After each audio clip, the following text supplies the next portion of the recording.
আচমকাই আর্জেন্টিনা দলে যুক্ত হয়েছেন দিবালা। গত বুধবার রাতে লাতিন আমেরিকান বিশ্বকাপ বাছাইয়ের জন্য দল ঘোষণা করেছিলেন আর্জেন্টিনা কোচ লিওনেল স্কালোনি।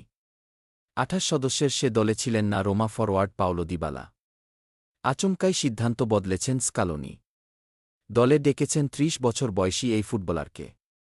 আর্জেন্টিনার কোপা আমেরিকা জয়ী দলেও ছিলেন না দিবালা।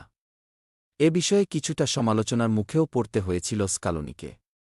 চোট আর অফ ফর্মের কারণে তার দলে ফেরার চ্যালেঞ্জটা দীর্ঘই হতে যাচ্ছিল বলে ধারণা করা হচ্ছিল। তবে নতুন মৌসুমে রোমার জার্সিতে ২ ম্যাচ খেলেই স্কালোনির নজর কেড়েছেন দিবালা। তাতে সেপ্টেম্বরে চিলি ও কলম্বিয়ার সঙ্গে বিশ্বকাপ বাছাইয়ের ম্যাচে জায়গা পেয়েছেন তিনি। সোমবার সামাজিক যোগাযোগ মাধ্যমে একটি পোস্টে আর্জেন্টিনা ফুটবল অ্যাসোসিয়েশন নিশ্চিত করেছে দিবালার দলে ফেরার খবর। লাতিন আমেরিকান বিশ্বকাপ বাছাইয়ে বেশ ভালো অবস্থানে আছে আকাশী নীলরা। ৬ ম্যাচে ৫ জয় আর ১ হারে ১৫ পয়েন্ট নিয়ে সবার উপরে আলবিসেলেস্তেরা। অবশ্য বিশ্বকাপ বাছাইয়ের এই ২ ম্যাচে পাওয়া যাবে না অধিনায়ক লিওনেল মেসিকে। কোপা আমেরিকার ফাইনালে পাওয়া চোট সেরে উঠতে না পারায় স্কোয়াডে নেই ইন্টার মায়ামি তারকা।